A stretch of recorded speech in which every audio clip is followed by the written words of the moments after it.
Assalamualaikum warahmatullahi wabarakatuh. Perkenalkan, nama saya Israwati, jurusan Pendidikan Akuntansi kelas A. Jadi, saya akan memaparkan sebuah materi, yaitu dimensi-dimensi kemanusiaan. Dimensi kemanusiaan adalah hal ihwal yang berhubungan dengan misi kehidupan sebagai makhluk ciptaan Allah, yang meski dikembangkan secara serasi dan seimbang melalui pendidikan, terutama pendidikan keluarga, yang kemudian dilanjutkan melalui jenis dan jenjang pendidikan formal lainnya. Dimensi kemanusiaan berdasarkan kajian pendidikan Islam terbagi menjadi 7, yaitu 1. Dimensi fisik, 2. Dimensi akal, 3. Dimensi iman, 4. Dimensi akhlak, 5. Dimensi kejiwaan, 6. Dimensi keindahan, 7. Dimensi sosial kemasyarakatan. Dimensi-dimensi kemanusiaan berdasarkan kajian, bimbingan, dan konseling terbagi menjadi 4, yaitu 1. Dimensi keindividualan, 2. Dimensi sosial, 3. Dimensi kesusilaan, 4. Dimensi keberagaman. Jadi, materi yang akan saya bahas pada hari ini yaitu A.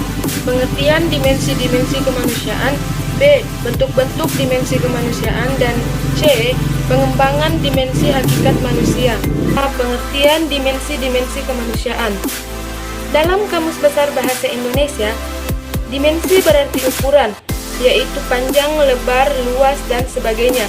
Berdasarkan tinjauan kebahasaan tersebut, dapat dipahami bahwa dimensi adalah ihwal yang berhubungan dengan misi kehidupan yang dilalui oleh setiap makhluk ciptaan Allah, tak terkecuali manusia yang memiliki dimensi dalam ukuran dan postur badan, termasuk sifat, sikap, bakat, dan kemampuan yang berbeda antara individu yang satu dengan individu yang lainnya.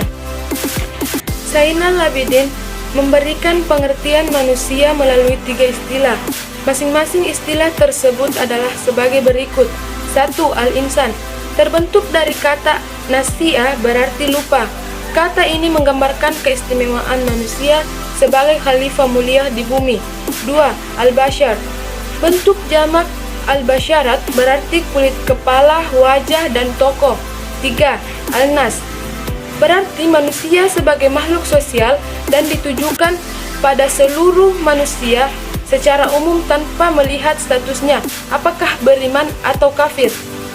B. Bentuk-bentuk dimensi kemanusiaan.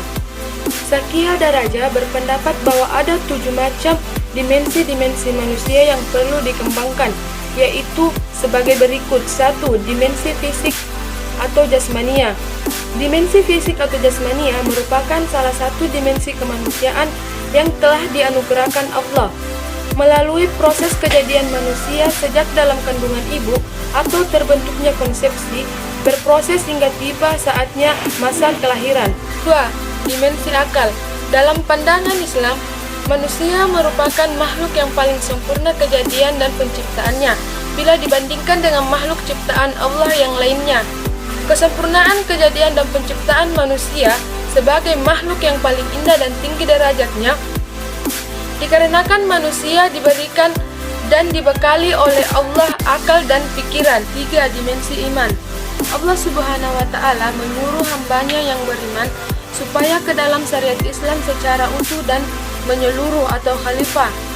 Melalui dimensi iman, seorang muslim berkeyakinan bahwa Allah adalah tempat bersandar paling besar. Keimanan yang direalisasikan secara benar akan melahirkan kepribadian murni yang membentuk 5 karakter, yaitu 1. Karakter Rabbani, 2. Karakter Maliki, 3. Karakter Quraini, 4. Karakter Rasuli, dan 5. Karakter Hari Akhir. 4. Dimensi akhlak.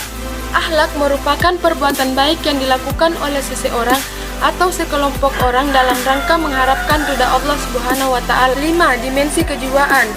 Dimensi kejiwaan merupakan bagian dari kondisi psikologi seseorang dalam menampilkan perilaku keseharian yang hanya dapat diukur melalui tindakan atau perbuatan. Menurut Daraja, gangguan kesehatan mental akan memengaruhi 1. Perasaan, 2. Pikiran, 3. Kelakuan, 4. Kesehatan tubuh. 6. Dimensi keindahan. Keindahan atau estetika merupakan salah satu bentuk dimensi utama manusia, karena manusia adalah makhluk ciptaan Allah yang terindah dan paling tinggi predikatnya apabila dibandingkan dengan makhluk yang lainnya. 7. Dimensi sosial kemasyarakatan. Perkembangan sosial kemasyarakatan merupakan pencapaian kematangan dalam hubungan sosial kemasyarakatan. Bentuk-bentuk dimensi kemanusiaan menurut Priyatno dan Erman Amti. 1. Dimensi keindividualan.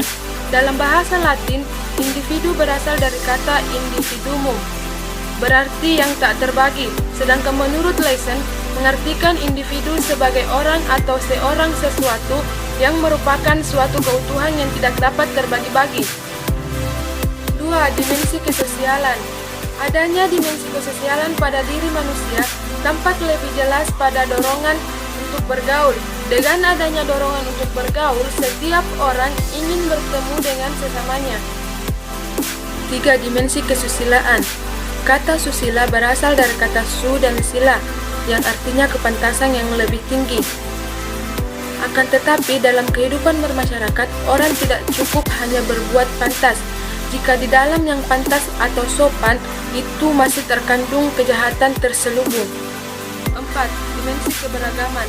Dimensi keberagaman merupakan salah satu karakteristik esensial eksistensi manusia yang terungkap dalam pengakuan atau keyakinan akan kebenaran suatu agama yang diwujudkan dalam sikap dan perilaku keberagaman.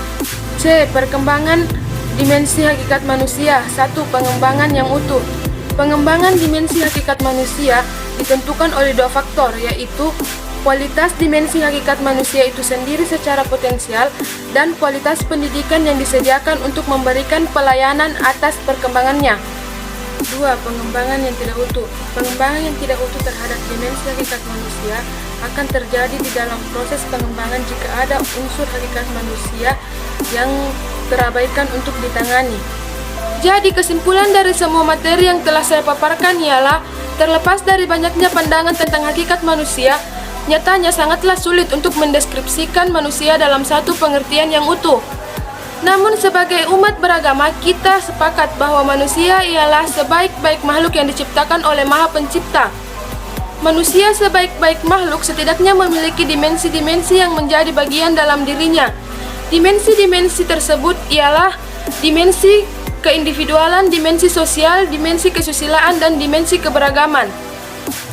Itulah materi yang dapat saya paparkan pada hari ini. Lebih dan kurangnya mohon dimaafkan.